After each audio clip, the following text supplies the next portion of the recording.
is there a place for entrepreneurship in the public sector? I talked a little bit about what I meant by the public sector the other day. I'm thinking that which is not the private sector, the for-profit private sector. So I'm thinking about the government sector. I'm thinking about what we call the non-profit sector. Is that a familiar term, non-profit? Non-profit? Okay. And so that's sort of what I'm talking about. But actually, I want to say more than than just about the public sector. I want to talk a little bit about some characteristics of entrepreneurs. I think you've probably done a lot of studying on entrepreneurship, and many of you yourselves are entrepreneurs, leaders, either currently or future.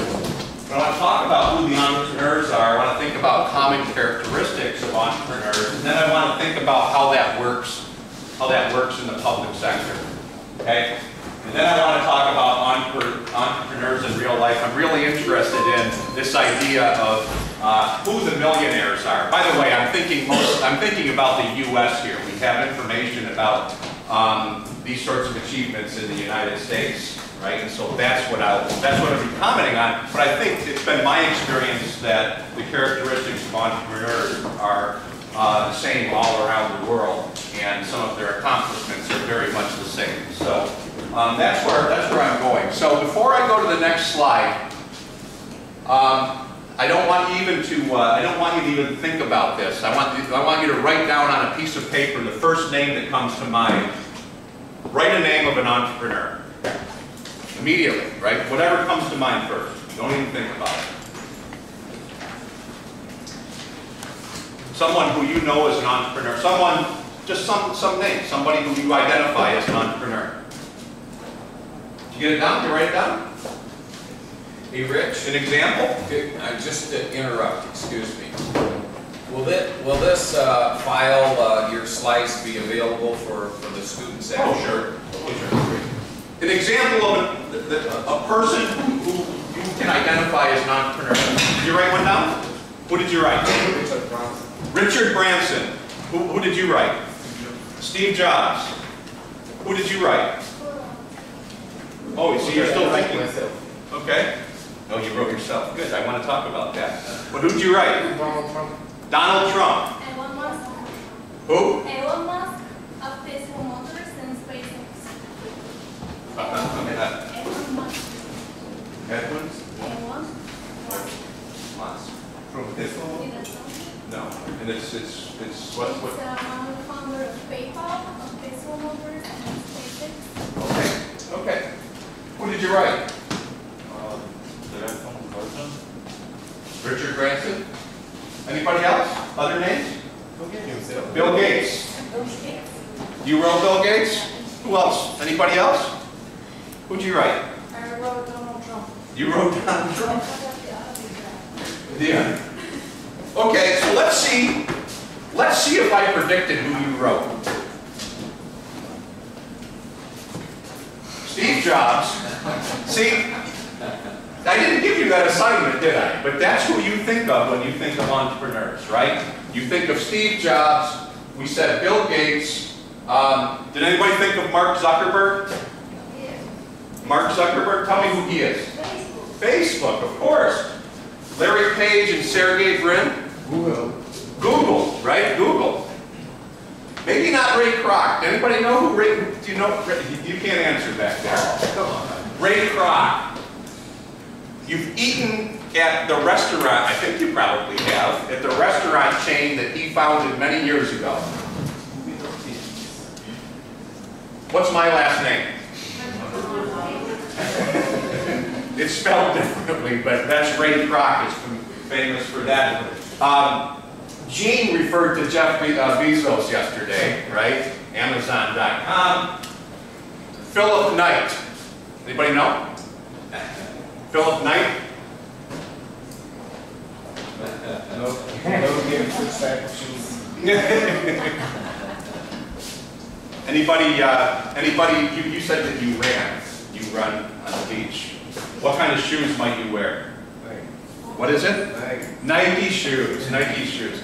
So anyway, when you think of an entrepreneur, you're conditioned to think of someone who's really had big ideas, right? Who's been really innovative, who's you know, fabulously wealthy, who's, you know, just, that you usually think of really identifiable people. But I really liked it that you said me. I thought of, because that's who I want to talk about later in the talk, is who the real entrepreneurs are, other than the really, really famous ones. Okay, so on the other, well, also on your paper, everybody just write down one characteristic of an entrepreneur. One thing that entrepreneurs are, that they do, and they might do better than other people. Right? One thing that's an important characteristic of an entrepreneur. Yeah? Take a minute and do that. I did pretty good at predicting what you would write before, right?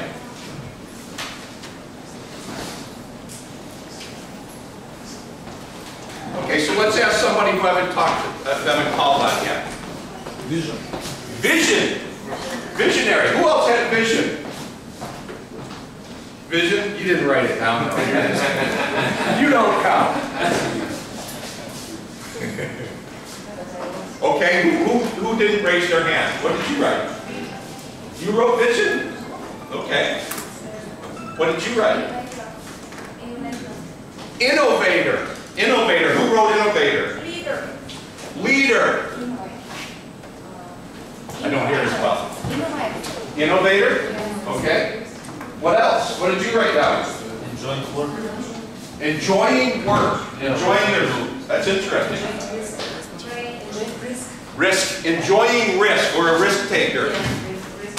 What did you write down? What did you write down? Predicting the future better than others. Predicting the future better than others. Ooh, that's good. Okay.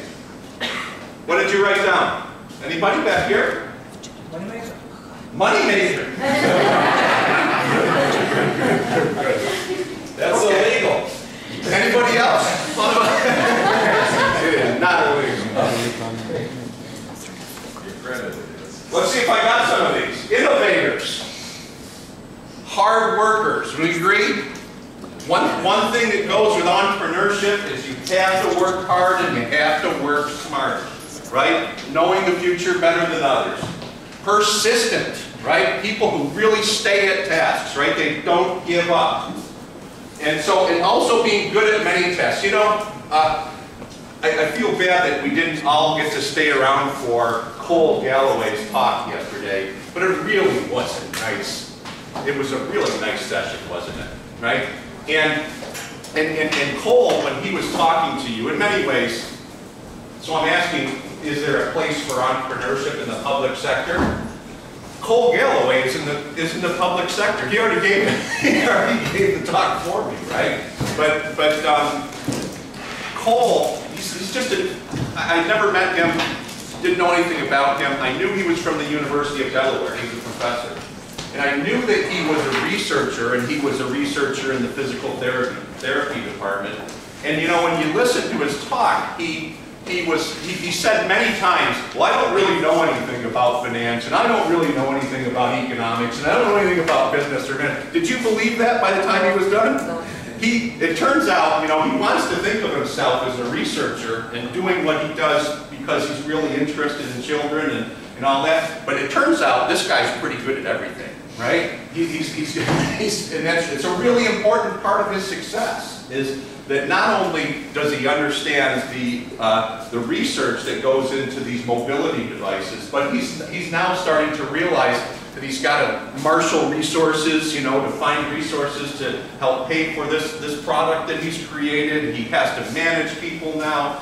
He's involved in, he has to understand markets. He knows the important role of competition. And I mean, it's just clearly, he's entrepreneurs have to be good at more than one thing, right? Visionaries, right? So we got that one right. Risk takers, we heard risk takers, right? They have to be energetic, right? Are you energetic? No. Yes. You better be. That's right? Yeah, because it takes a lot of energy, right? They're good starters, right? An entrepreneur has to be a good starter.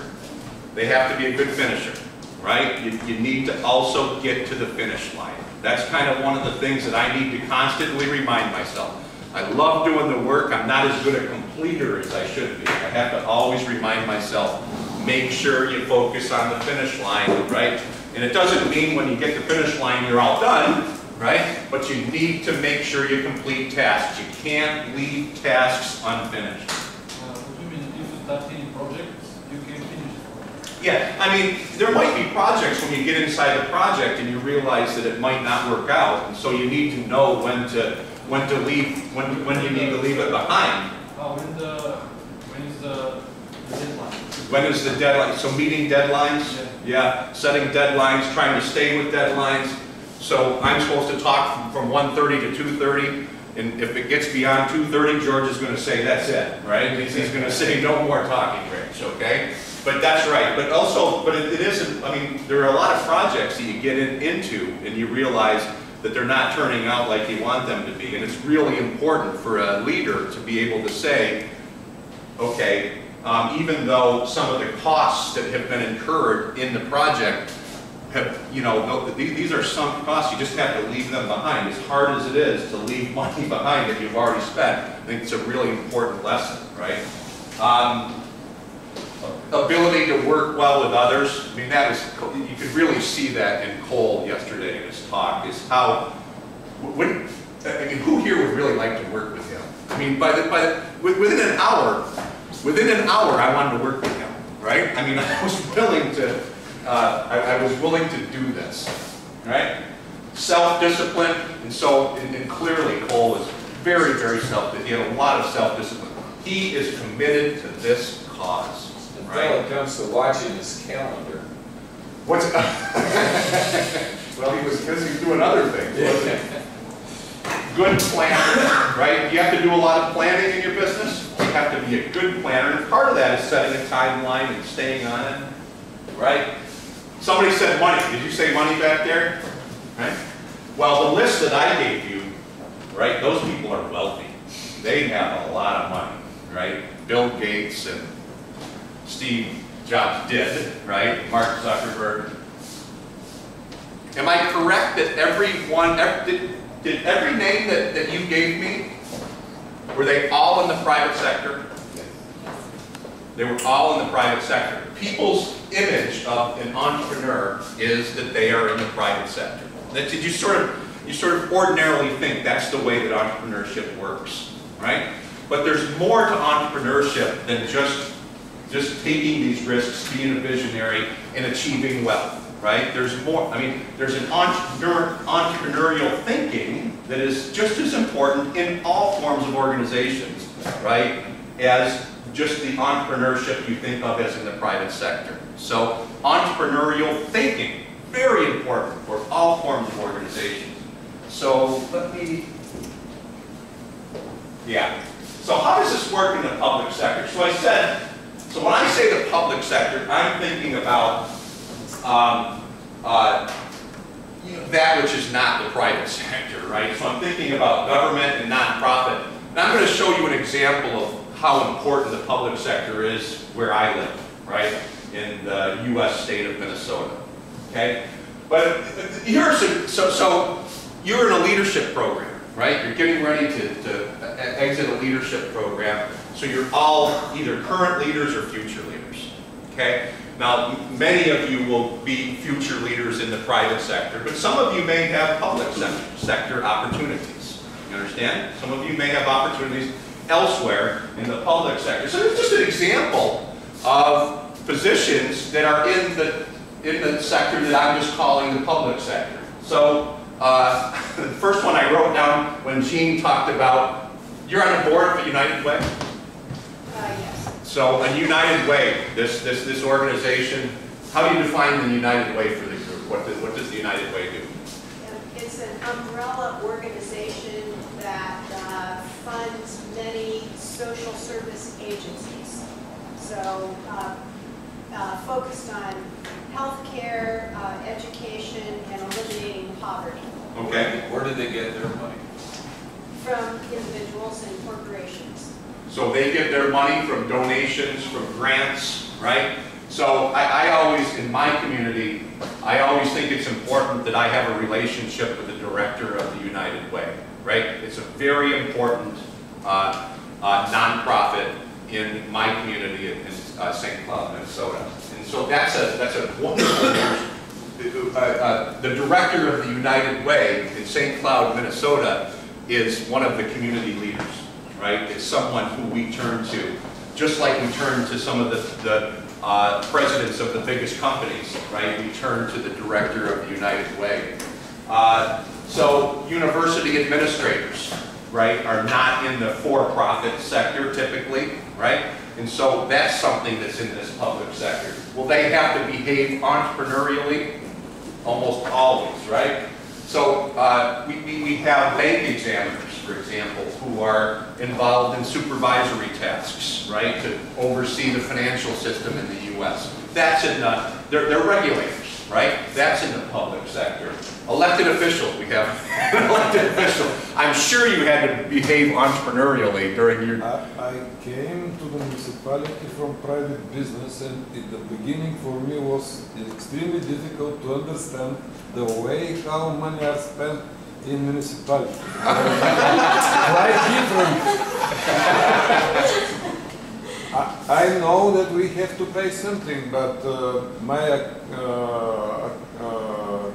counter saying no opportunity. Why this is not plans for this expenses? So we have money but cannot pay. For private business this is nonsense. Yes, it's extremely important to have this type of thinking. That's right. To support business in the municipality, to help municipality companies in field of communal services, for example. Yeah, absolutely. To meet investors, to understand what they want and to help them to find a place in the municipality. And remember, as an elected official, one of the things that you're going to do is you're going to try to attract businesses to operate in your community, right? Yes. You have to be very, very entrepreneurial in marketing the community and thinking about economic development opportunities. Yes.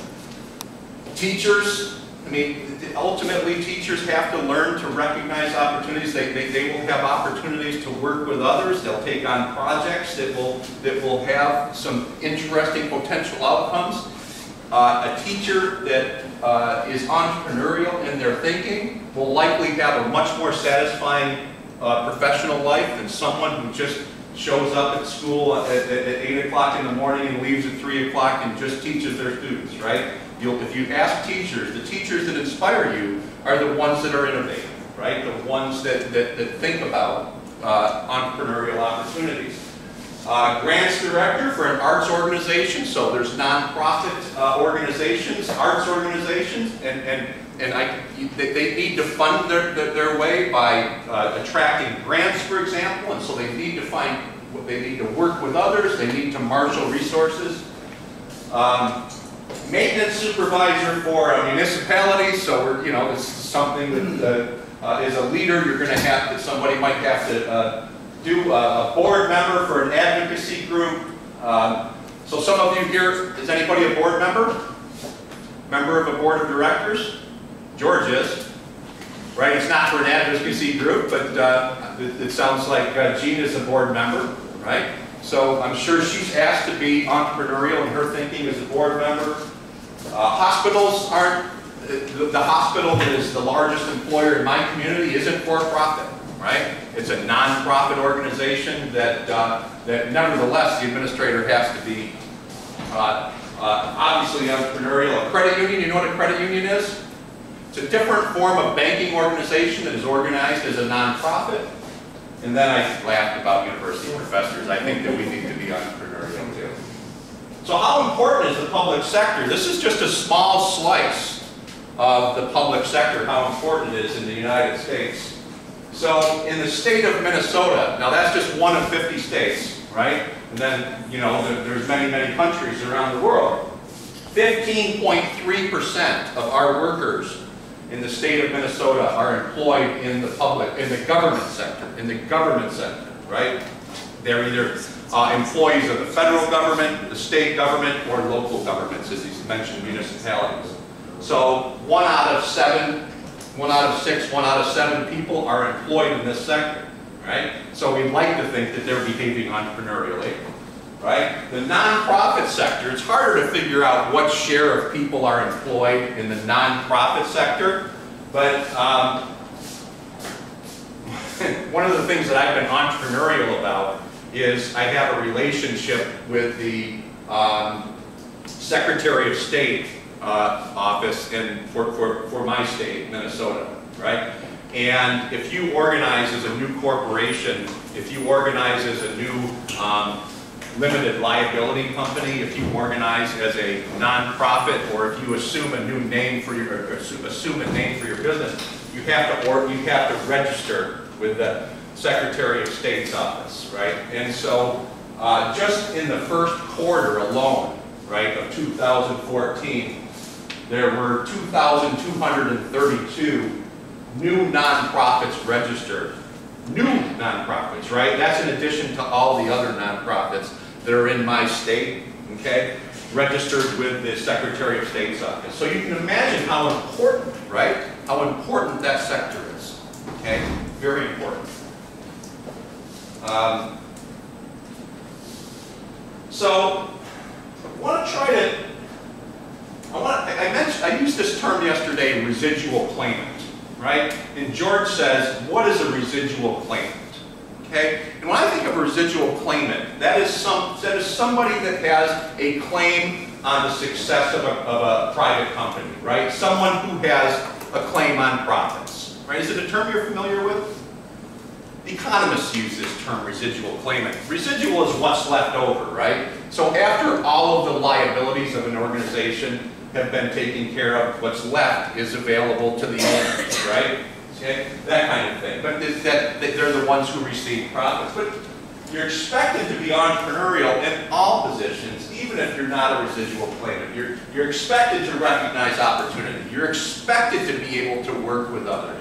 You're expected to find resources, right? I can't tell you in my life in the public, as a university professor, how many times it's been important for me to find resources, right? I mean, you just can't wait for resources to come to you. Otherwise, you're not going to be innovative. You're not going to be satisfied with your job. It's not just confined to the private sector. To be good at managing many tasks, you have to have self-discipline. You have to plan well, and you know, I got to tell you, you have to have a strong work ethic, right?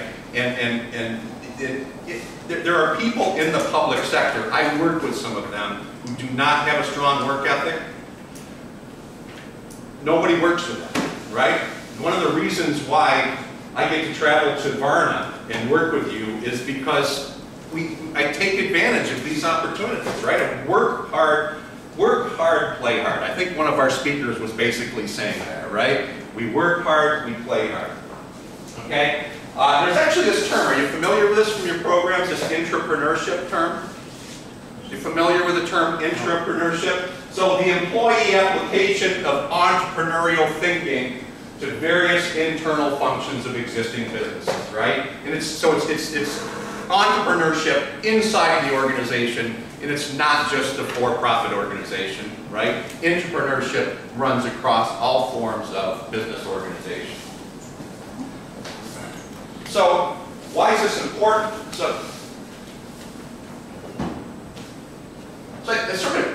I think there's a lot of reasons why being entrepreneurial is important in the public sector, right? But I thought I worked out 4 reasonable cases you can make for the importance of entrepreneurship in this public sector. In the U.S., you're likely to have many different employers throughout your working life. Now there's, if you Googled how many careers will you have in the U.S., there's a number that comes up, and it always comes up 7. You familiar with this, George and Jean? Have you heard people give make this statement? Nobody seems to know where that number comes from. 7 different careers, right? But it's definitely the case that you're likely to have many different employers, right? And so the idea of being entrepreneurial, I think, is really important if you're going to be mobile across different types of jobs, right? You may be mobile within the public sector, you may be mobile going from the public sector to the private sector, jumping around, but certainly in the US, you're very, very likely to change employers, right? So this is just a snapshot. It says steady job, but that's not well titled. In 2008, I'm going to try to use the laser pointer, okay? Oh no, that didn't work. Okay, so see this number? In 2008, about 23% of employees had been with their employer for less than a year, right? So almost 1/4 of workers. And this can't just be new entrants, right? This has to be people who have just sort of been moving around in their jobs. And if you look at even where this cutoff is, 3 to 4 years, you add this up, 23, 36, over 50%. Over 50% of workers have been at their employer for less than 4 years. Understand? So the idea that you're going to be working at the same employer for the rest of your life, that's an outdated idea. Okay? You're likely to be very mobile across all sorts of different jobs, across different employers. Right? So you have to ask yourself, what is it, if I decide I don't like who my employer is right now, or if I'm thinking that I might want to have a better opportunity, what is it that I want to be able to demonstrate to my future employer, right, that I'm really good at, that will make them want to hire me? Yes, please. Sort of interruption. No, that's okay. During your journey throughout these different employers, somewhere you will be treated more seriously. You won't be treated seriously. Yes, yes. If you change your job to open, yeah. That's a possibility, right? That you're not being committed to the employer? Yes. Okay, so how do you make them take you seriously? By looking at your CV when it reads that you change your job too often. If I'm your employer, I will think very much before I appoint you. Okay. Unless you're so good, right, that you can't, that you're willing to take the risk, right? Unless you're so good as a potential employee that I'm willing to take the risk that you're going to leave my company, right? If you really have a strong company, then it seems to me that that you want the best people you can, right? And so I think there's always that trade-off, I suppose, right? But I think that I think it depends. no. I think it's a good point, right? I think it's a good point, but It almost sounds like it takes two. it's what? It takes two. The company has to be good to me. Yeah, no, that's right. It has to be a good match. So, but its effects are pretty clear, right? You're likely to have many different employers in the U.S. Is that the case in Bulgaria? Is that the case here? A lot of different employers? People, okay. So, why else is this important, right? The idea of being entrepreneurial, I think you're probably going to experience better job satisfaction, right? And even if you are not in the for-profit sector, remember what Bob McEwen said the other day? He said, everybody likes to win, right? Everyone likes to win. People are behaving entrepreneurially even inside a public sector position. They're going to nevertheless want to have some sense of personal achievement, some sense of satisfaction. And the idea of behaving entrepreneurially is important, right? Job promotion. So regardless of the sector, the most entrepreneurial are likely to offer the greatest potential for their employer, right?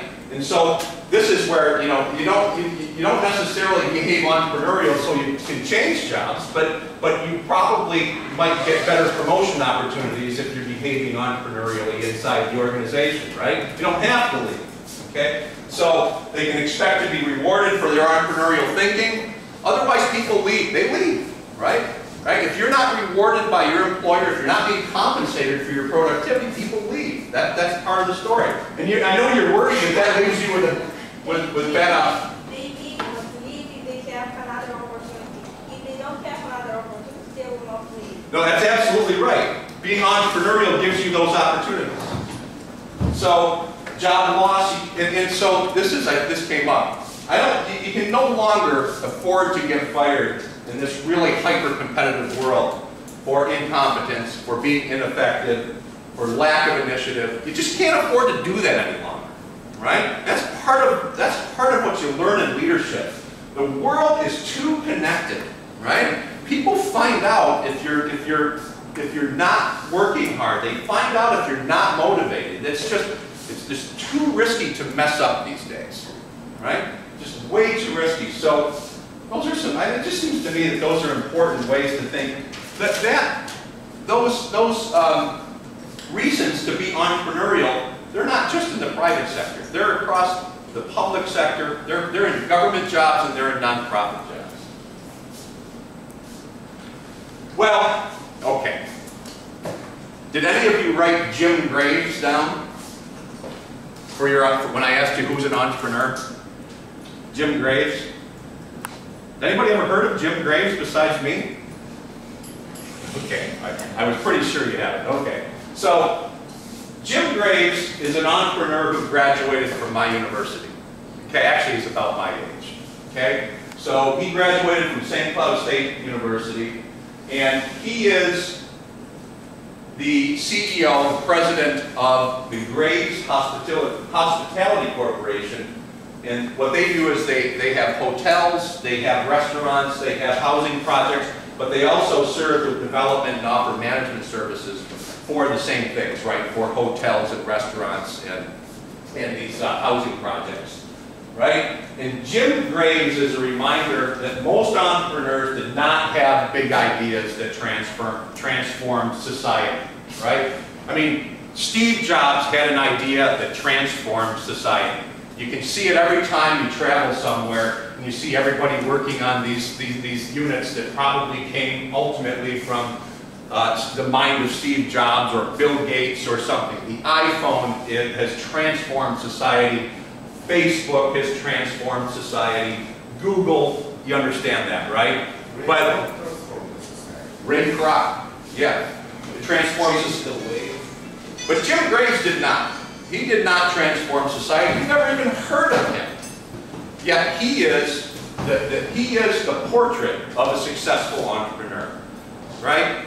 I would assert that you should probably try to model yourself not after Steve Jobs and Bill Gates. You should model yourself after Jim Graves, okay? Because what Jim Graves did, so Jim Graves didn't have a big idea, right? It wasn't a big idea. So remember George's 6th example of leadership. If I've seen further, it is by standing on the shoulders of giants, right?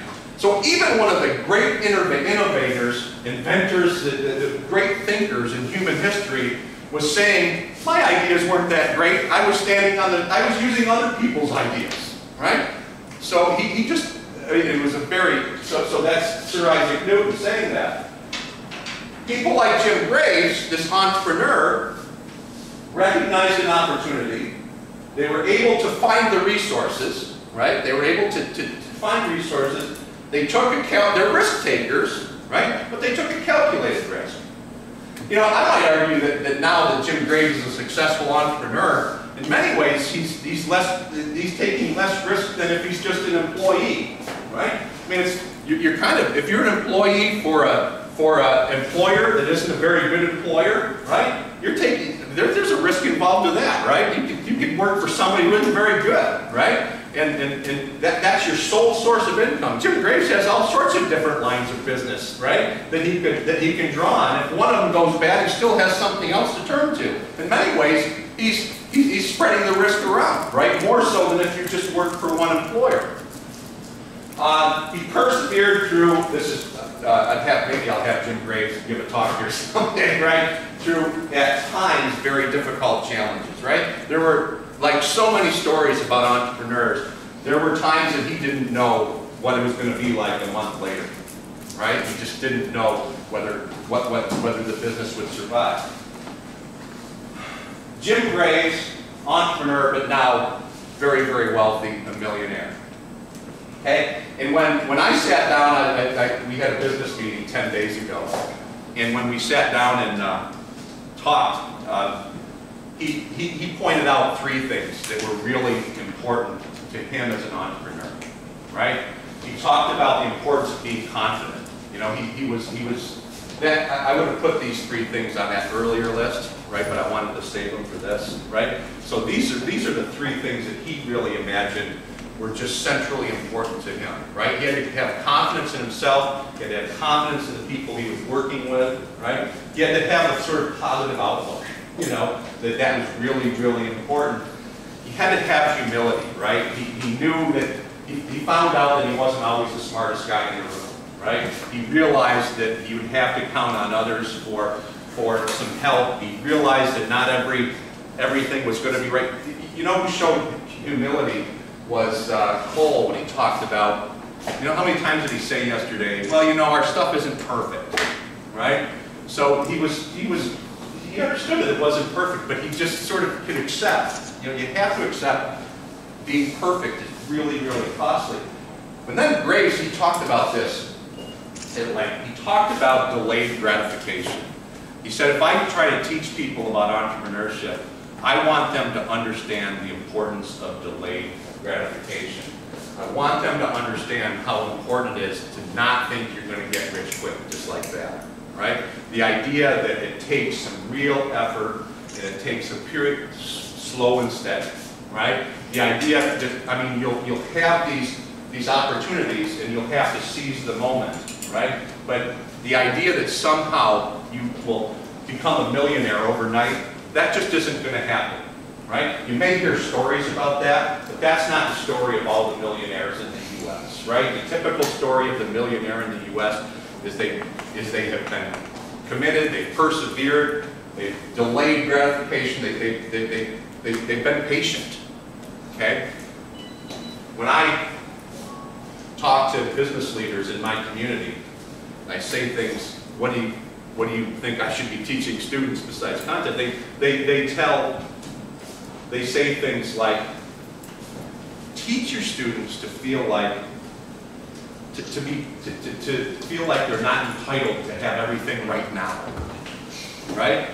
Teach them to feel like you can't have everything right now. They're so used to, I guess you're part of this generation, but they're so used to being able to get information immediately, right? So everything is right now. You can go online and you can Google something and right away you have an answer, right?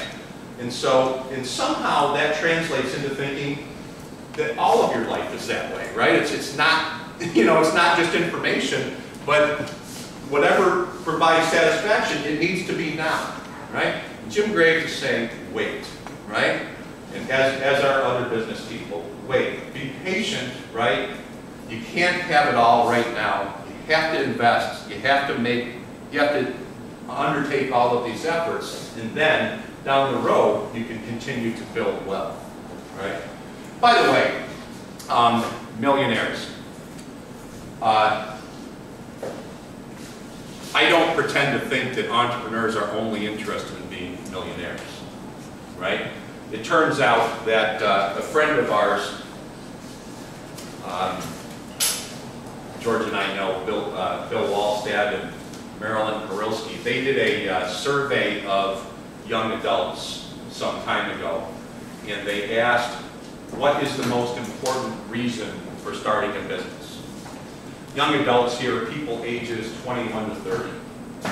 Okay? Some of you are in that age range, right? So people age 21, what are the most important reasons for starting a business? What do you think the most important reason is? You said money? So say it again. To have a practice, more practice, to work somewhere, get more practice. To have practice? Yeah, practice. To have an experience, to gain the experience? Okay. What else? To apply what you already know, something that you might not be able to do if you worked for somebody. What else? To obtain professional fulfillment. Sort of happiness, some of that. Power. Power? Okay. Passion. Passion. Reasons to start your own business. 56%. Fun. What? Fun. Fun. 56%. What is the major reason to start your own business? 56%. Now this is the options. It wasn't an open-ended question. You had to sort of check the box off, right? 56% said, I want to be my own boss. Right. I want to be my own, is that what you were thinking? I wanted to be my own boss. Okay? But by the way, second was 19%. Still a pretty significant share. Make lots of money. Okay? So clearly, I mean, there's other reasons to be an entrepreneur than being a millionaire. Right? But in the rest of the talk, I want to sort of show you what the path to being a millionaire in the U.S. is according to some interesting research that's been done over the years. Jim Graves, entrepreneur and millionaire, he's one of millions in the U.S. who are entrepreneurs and millionaires. You ever heard of this book, The Millionaire Next Door? Anybody ever heard of this? You know this book? The Millionaire Next Door? We have it here in the... Oh, have you read it? No. Oh, okay. Not yet. Well, let me summarize what the Millionaire Next Door. So these two researchers, some years ago, in the U.S., sought to they went out to identify what the characteristics of U.S. millionaires are, right? So what are the characteristics of a millionaire, and how might we sort of see a portrait, right, do these millionaires have something in common, right? And how might we actually sort of say something about what they have in common in order to sort of help people think about how they might achieve some of the same success. So when they defined millionaire, they wanted to let everybody know that what they meant was that we're talking about people with net worth more than $1 million. You understand net worth? So if you valued assets and valued liabilities, what would be left is you have more than $1 million, right? It's not just income, right? This is related to wealth. You understand that? Okay. So, and they point out, this is all throughout the book, wealth is what you accumulate, it's not what you spend, right? Wealth is accumulated, not spent. And that's sort of that's a theme that runs throughout this important research. 3.5%, now this is back in the 90s, of U.S. households are millionaires. These are households, okay? So, are millionaires. So that's about, they know that at the time, that's about 3.5 million households. This is in the U.S., okay? 3.5 million households. Now this is important, right? 80 to 85% of millionaires are self-made. Right? Understand what that means? They are millionaires because they did it themselves, right? They didn't count on inheritance from their parents, from relatives. They weren't somehow just given money, right? They did it on their own, okay? And 80% of millionaires are ordinary people who have accumulated their wealth in one generation. Understand? Slow and steady wins the race. So they were able to do it. So they did it on their own, and they did it within a generation, right? It's not something that gets passed on, right? I mean, George's, I think one of his slides had this idea of hope, right? This idea of hope. I mean, so if people want to think of having a better lifestyle, of being able to have entrepreneurial success, right? The evidence from the Millionaire Next Door suggests you can do it, right? You can have hope, right? And 75% of millionaires who are self-employed, 75% of millionaires who are self-employed, they consider themselves to be entrepreneurs. So the idea of this relationship between entrepreneurs and millionaires, these are really close concepts together, right? I mean, if that's something So people who aspire to make a lot of money, it's not such a bad idea to think about being an entrepreneur, being a leader. Okay? And so what are some of the commonalities? So what the authors of this Millionaire Next Door identified as 7 factors that millionaires have in common. And this is the one that they certainly, that really stands out. They live below their means. You understand what I mean by that? They live below their means. They could spend a lot more than they do. Okay? The authors point out that when it comes to buying watches, they buy Timex, not Rolex. You understand what I mean?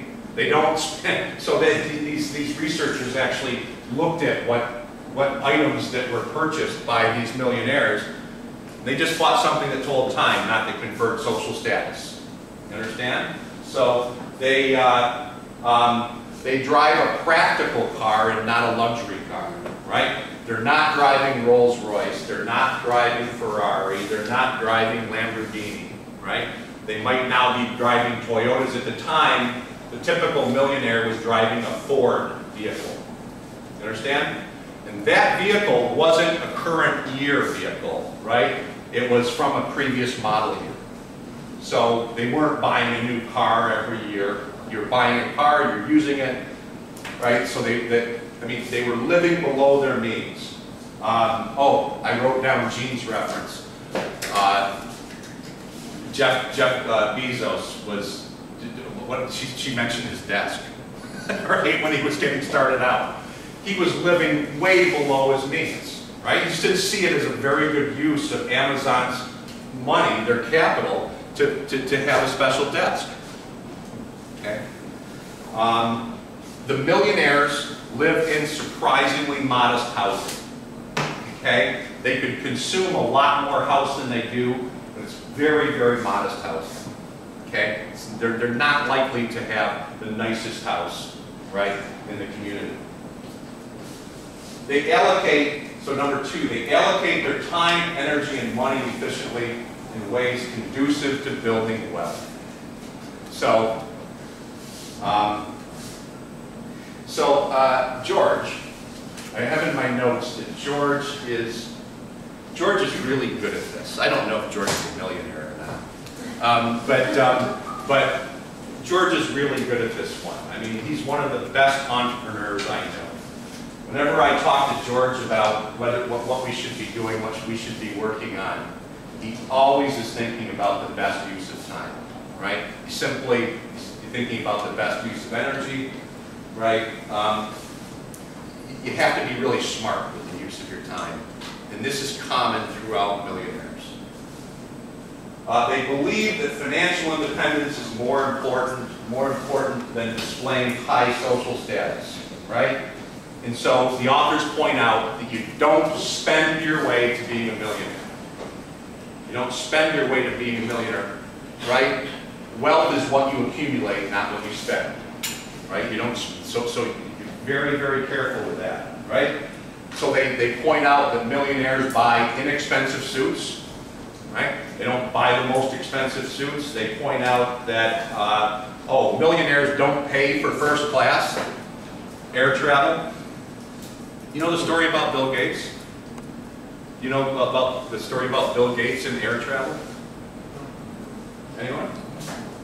You don't know about it?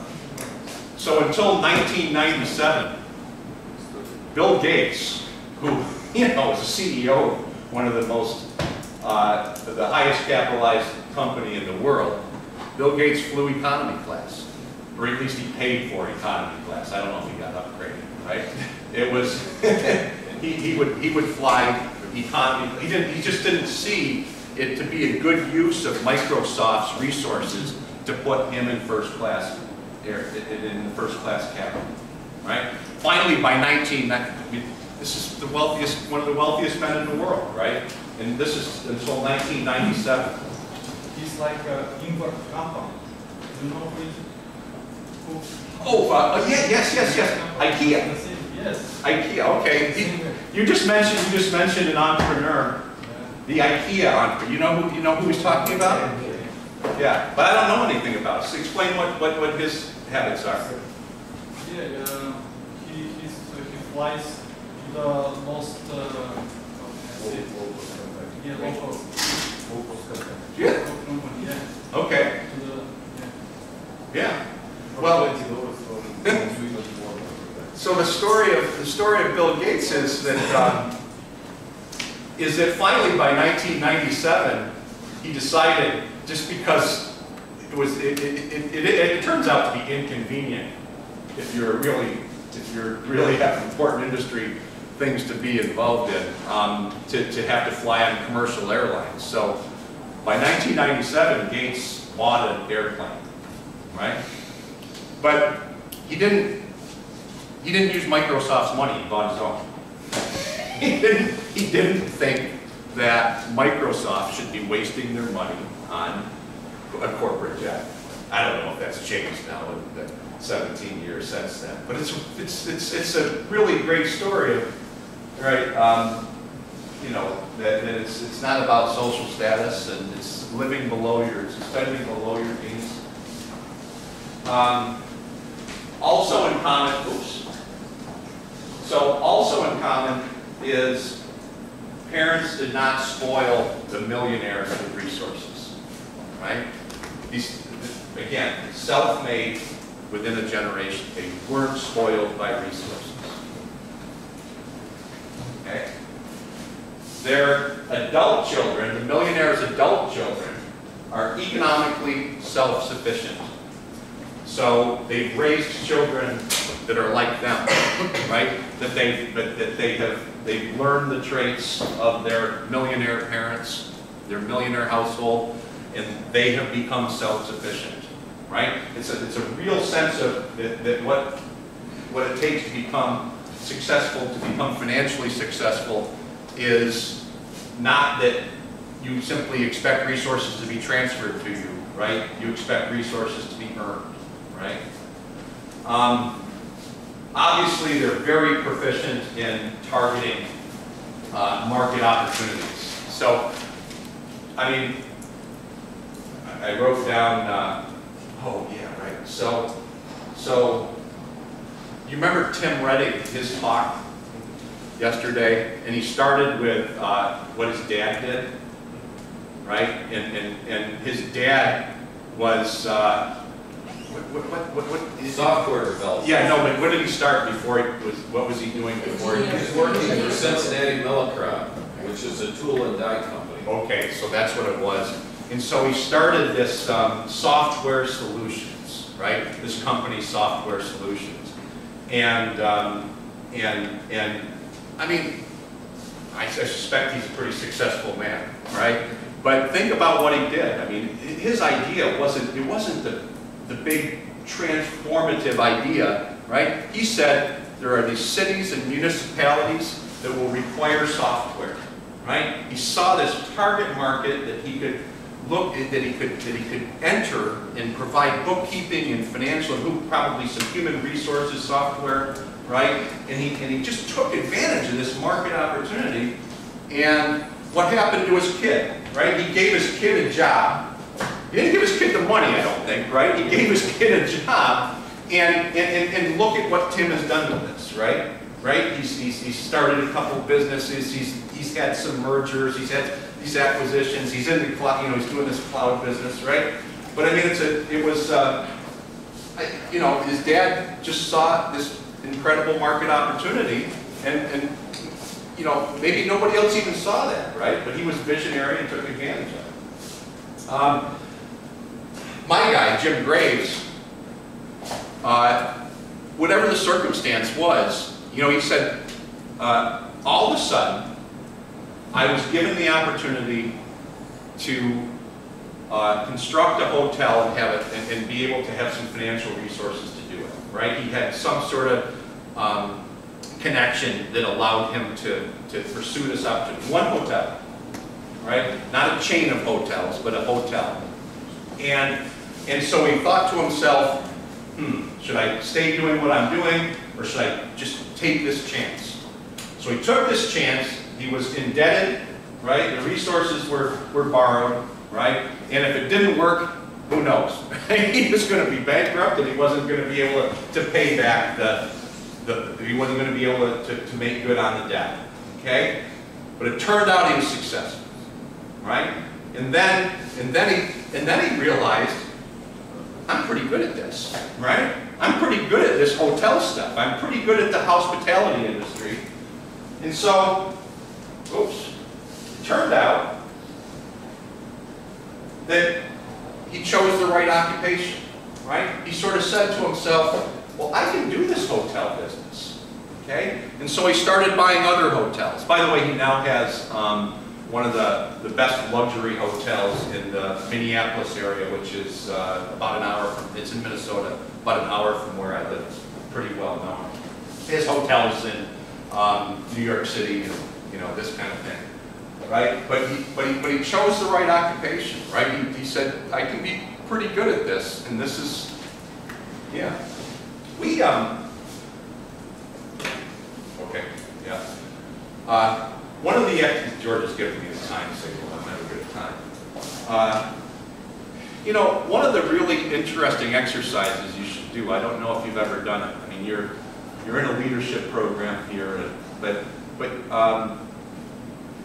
there's a, what I call a career clusters survey that can be done. Has anybody ever done this kind of thing? That you can take this survey, it's a really detailed survey, and I do it with 15-year-olds when I'm back in the U.S. And what this survey does is it asks you to identify activities that you like to do, tasks that you're good at, right? And since this is for people like who are 15 years old, school subjects that you're good at, right? That kind of stuff that you like and you're good at, okay? And so there's all these questions. So there are 16 career clusters, and there are 17 questions in each cluster. So these questions, and so they ask these questions that are related to things that are organized by careers in general, right? And these career clusters are in activities like arts and AV technology, audiovisual technology and communications. That's one cluster. Another cluster would be finance. Another cluster would be business administration management, right? Another cluster would be education, hospitality and tourism, health sciences, law, public safety, corrections, transportation and distribution. You get the idea here, right? There's 16 of these clusters, right? So with 15-year-olds, I'm having them do some thinking about, I don't want, you remember when you were a kid and somebody asked what you want to do when you grow up, and you wanted to be a baseball player, a soccer player, an astronaut, a fireman, you know, that kind of stuff, right? This is what I'm going to do when I grow up. It's not generally a good idea for a 15-year-old to have such a narrow view about what they want to do when they grow up, right? They should have, but they should probably have a general idea of the kinds of careers that will be most rewarding for them, you know, and most interesting, the things that they're good at, kind of stuff, right? And so when I do this career cluster, I've taken this survey. I'll try to remember. I'll give you a citation of where you can get this information. Right? When I do this survey, what comes up for me is exactly what I do in life, right? My top 3 career cluster, of the clusters out of the 16 are finance. So I'm a banking kind of guy, I'm a money kind of guy, right? Education, so I'm a professor, and this management and administration thing, right? I mean, obviously been involved in a lot of administrative tasks and management tasks, right? When I do this with the 15-year-olds, they come up with all kinds of things, right? It turns out that they should be thinking about arts and AV, tech and communications. They should be thinking about health sciences. They should be thinking about those kinds of things. There are instruments, if you haven't used them before, right? There are instruments to think about what you're best at, right? And what sorts of careers you might best pursue, right? You can do that with yourself, do that with your children, right? But there's ways of doing that. Have you done those things? Any of you? What did you find out that you're interested in doing? Have you filled out these surveys? Okay, I'll remember to show you. This is so finally, the millionaire next door. Finally, the authors take a portrait of a millionaire. So if you had to take a picture of a millionaire, what would they look like, right? They live in surprisingly modest houses, and they've stayed there, right? They've stayed there for 20 years. By the way, they've probably paid off the houses. They've accumulated wealth in the house, right? Their realized income, see, their income is 7% of wealth. So the way you can think about that, millionaires live on less than 7% of their wealth, right? The income is what provides for their expenses, and then of course they're saving some of that income. So they're really living below their means. Most of them, now this is based on data, I'm not just asserting this, right? Most of them received no inheritance at all, right? They wear inexpensive suits, they drive late model cars. On average, they invest 20% of household income each year. Now remember when I was here a couple of years ago, I talked about the rule of 72. We talked about the rule of 72 and how you can save, invest, and have compound interest work in your favor, right? So they invest 20% on average. The median household invests something like 15%. They have brokerage accounts, but they make their own investment decisions. So they're financially empowered. They live in non-wealthy neighborhoods. So you don't even know that a millionaire is living next to you. You understand? They're not clustering in millionaire neighborhoods. In the neighborhoods that they live in, 3 out of 4 houses are non-millionaire houses. They're pretty well educated. Only 1 in 5 are not college graduates. They typically attended a public high school, although they're sending their kids to private high schools. So that's one thing they're doing for their kids, right? They are strong believers in the value of education, and so that's one thing they're doing for their kids, right? Instead of just transferring them resources, they're giving them this, what we call human capital, right? They're building this capacity in their children, right? 20%, so yeah, they spend heavily. 20% of household wealth is held in stocks and mutual funds, but it's not all in stocks. You understand? They hold more than this, the stocks and mutual funds in their pension funds, but a lot of their household wealth is tied up in their businesses. You understand that? These are the entrepreneurs. I think that's it. Yeah, that's the end of the slideshow. Okay. That's it. If you have any questions or comments about I would like to include something in the lecture, in the first slide. the first slide. The characters of the video. I think that the first one. This one? Yeah, I think the first thing is the leader has to have a good health. Oh, I was going to. This is the most important thing. You know what? What did happen with Steve Jobs?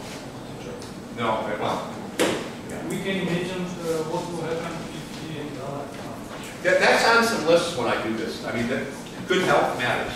Yeah, I understand. By the way, one of the other portraits of a millionaire in this book is that is they make the point that the typical millionaire, obviously an entrepreneur, you know, the way I described it as an entrepreneur, they're married and have stayed married. You understand that they've stayed married to the same person. They haven't experienced marital problems because divorce can be very ruinous to people's, right? Divorce creates all kinds of problems, right? Some of those are financial. They get in the way of making these financial goals. No, I didn't mean to make it. So this is just a comment on the economics on the finance. Emotional health, good.